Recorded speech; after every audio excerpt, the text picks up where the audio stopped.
दहशत के पिटारे से एक डरावनी कहानी जिसे मौत का खेल कहना ही सही होगा। एक ऐसा भूतिया खेल जिसमें कई लोगों ने मौत को गले लगा लिया। एक शहर के कोने में एक भूतिया घर था। उसकी दहशत की खबर से सभी शहरवासी परिचित थे। उस घर के आसपास कई एकड़ जमीनों तक कोई घर नहीं बना था। दरअसल उस घर के आसपास कोई रहना ही नहीं चाहता था।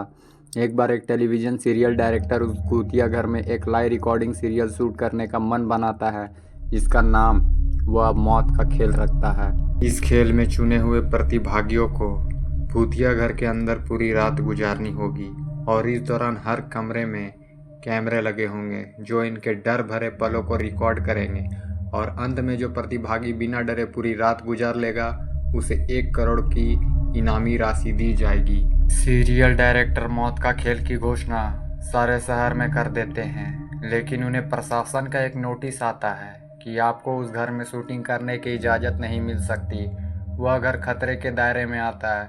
सीरियल डायरेक्टर बहुत नामी हस्ती था, इसलिए वह निजी तौर पर प्रतिभागियों की ज़िंदगी की सुरक्षा की गारंटी ले लेता है और कुछ शर्तों को लागू करने के बाद प्रशासन से उस भूतिया घर में सीरियल रिकॉर्ड करने की मंजूरी मिल जाती है, जिसके लिए उसे 2 गुने पैसे खर्च करने पड़ते हैं। प्रशासन की परमिशन मिलते ही पूरे शहर में मौत का खेल के पोस्टर चिपक जाते हैं।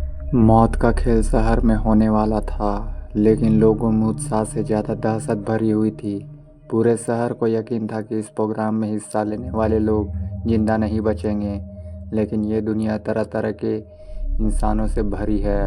उस प्रोग्राम में इनाम की लालच में कुछ लोग हिस्सा लेने पहुंचते हैं। सभी प्रतिभागियों को उनके नंबर दिए जाते हैं और साथ ही उनके हाथ में एक इलेक्ट्रिक ब्रेसलेट बांधा जाता है। यदि उन्हें डर लगे तो वह उसमें लगी बटनों को दबाकर इस प्रोग्राम से बाहर आ सकते हैं। प्रतिभागियों में 12 लड़के और 3 लड़कियां होती हैं। दिन के समय ही बिल्डिंग के कमरों में कैमरे लगा दिए गए थे, क्योंकि रात को भूतिया आत्माएं उस बिल्डिंग के कमरों में दहशत का तांडव मचाती है और रात के समय अंदर जाने की हिम्मत बहुत कम लोग ही जुटा पाए थे।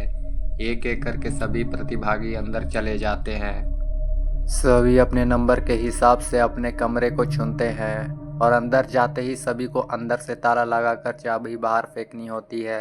दरवाजे का ताला इलेक्ट्रॉनिक बनाया गया था। उनके हाथ में लगे ब्रेसलेट्स के बटन दबाते ही वह ताला खुल सकता था, लेकिन यह बात उन्हें बताई नहीं गई थी।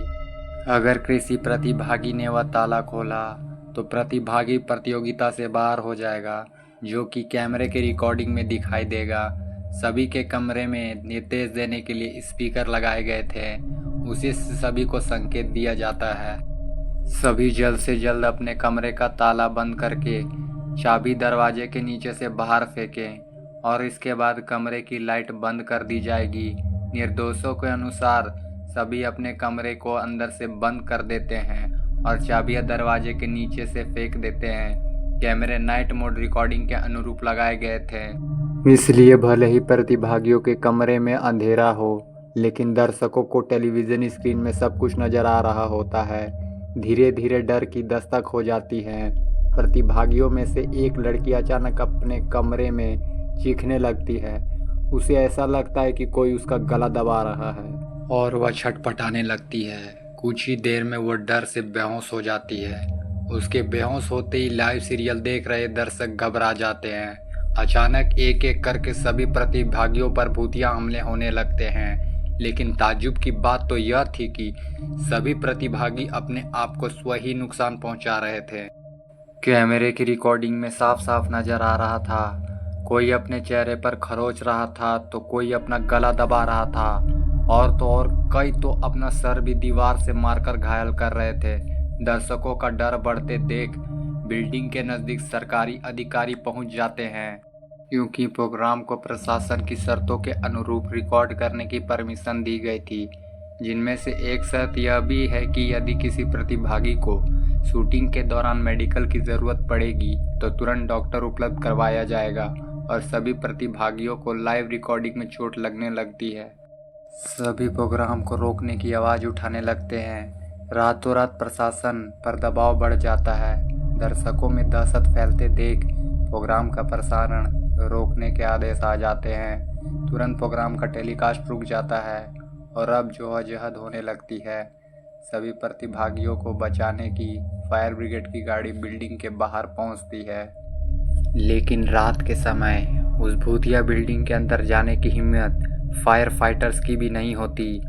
सभी बाहर से खड़े होकर प्रतिभागियों की मौत का तमाशा देख रहे थे, क्योंकि सभी उस बिल्डिंग के खूनी इतिहास से अच्छी तरह वाकिफ थे। कमरे में लगे हुए स्पीकर की मदद से सीरियल का डायरेक्टर प्रतिभागियों को ब्रेसलेट का बटन दबाकर बाहर आने का निर्देश देता है, लेकिन किसी प्रतिभागी को स्पीकर से कोई आवाज़ सुनाई नहीं देती और ना ही प्रतिभागी इतने कंट्रोल में थे कि वह ब्रेसलेट की बटन दबा सके।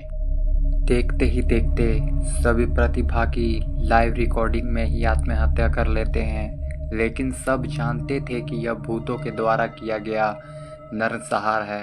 सुबह होते ही सभी की लाशें निकाली जाती हैं और सीरियल डायरेक्टर को भारी मुआवजे के साथ कई साल की जेल की सज़ा सुनाई जाती है और उस बिल्डिंग को हमेशा के लिए नो विजिट जोन घोषित कर दिया जाता है। और इसी के साथ यह कहानी समाप्त हो जाती है।